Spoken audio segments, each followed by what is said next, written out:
erase any shading on this. Actually, I don't even know if did I color that? Line art, magic wand tool. Oops. Magic wand tool. Color this white, color this white. See, when I colored it white, it showed the shade. So go back to shade. All right, so what did I say? You erase that light in the eye. All right, do the same here. All right, and the lip is a mount, so I'm gonna remove this shading. I'm gonna clean up the sides here, clean up this crap here.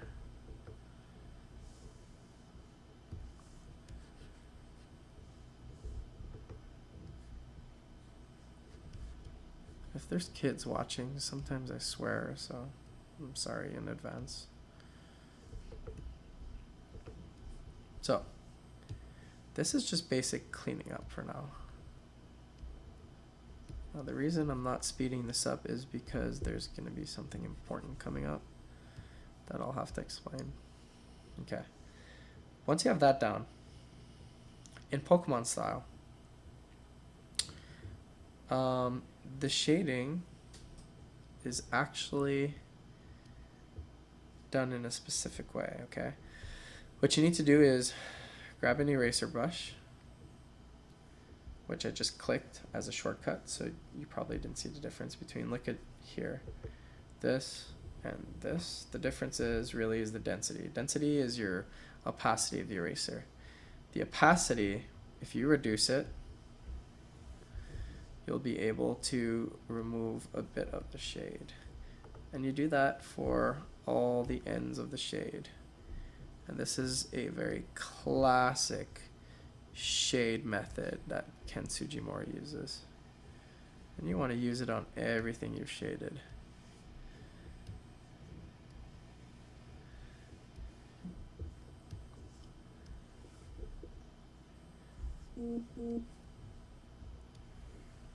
So, once that's done, don't forget to save. You can go and shade 2. Grab this purple color. And you're going to start shading areas that do not receive any sunlight.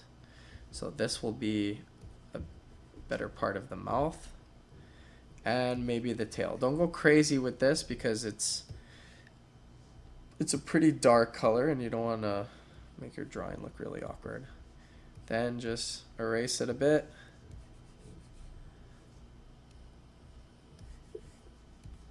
Cool. Then choose your other eraser with lower density to make a bit of patterns. You'll see with Sugimori, there's a lot of circular patterns like this. You can make little squiggles like that. Feel free to go all out.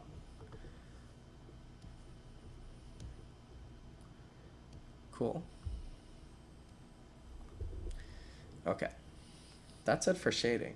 Let's go into highlight. Highlight, you have overlay, very low opacity. I'm going to use this beige kind of color. Grab the brush.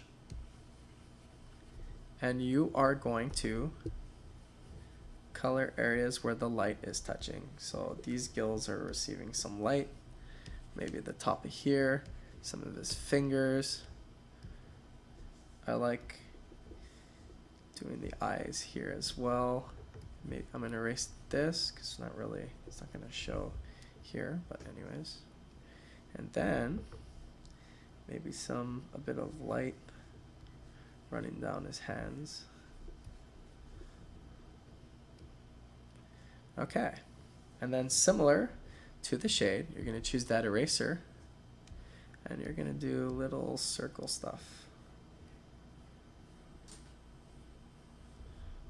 Classic little pattern that they use at Game Freak. And here you just improvise. Little shade here, little erase there. And do that for all the highlights.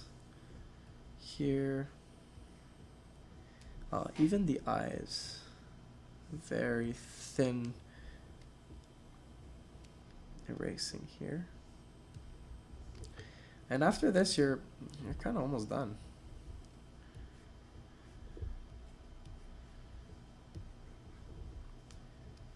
All right. Once you're happy with this, you're going to go into your shine. Because he's a slippery little critter. Shine, maybe I'll reduce the opacity to 75-80%. Choose a white color. Use pencil. Something a bit smaller. You're going to have some shines that you can put on his slippery gills like that. Don't go crazy with them. Just add a few. Maybe one on each limb. That's kind of my technique. And that's it. Don't add more than that or else you're fucking going nuts. But anyways, save that. Okay. That's done.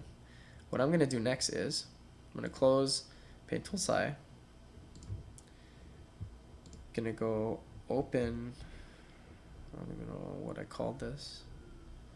Slugob. I'm going to open this in Photoshop.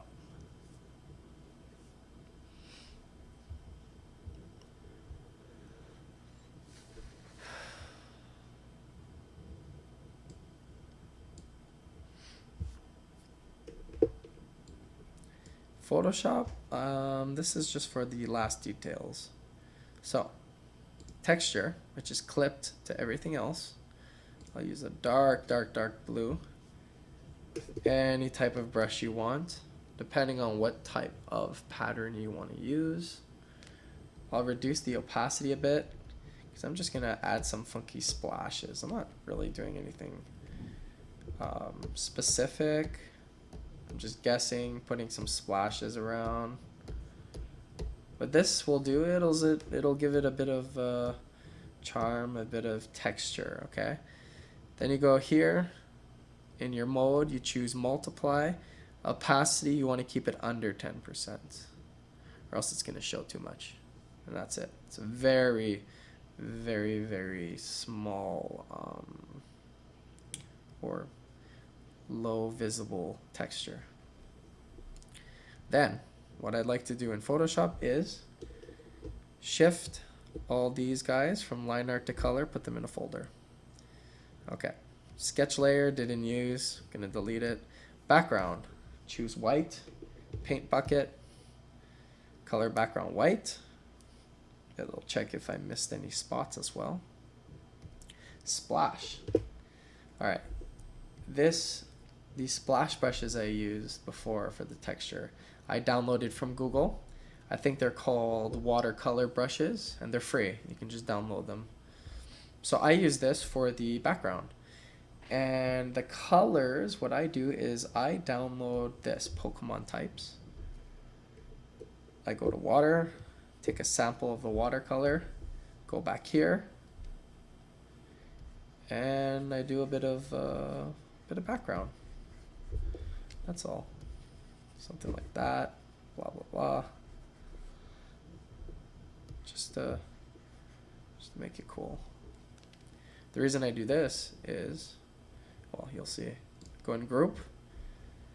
Go to layer, layer style, outer glow. Now what you want to do is, let me put it here so you can see. So pay attention to the outer line art, okay? Opacity increased 100. Already you see a faint glow. Then the spread, I usually put 84. Now that's kind of thick, so you want to reduce the size here to 4. I think that's perfect. You're going to press OK. Then I'm going to crop my image because I don't like it when it's that big. Maybe I'll make it smaller actually.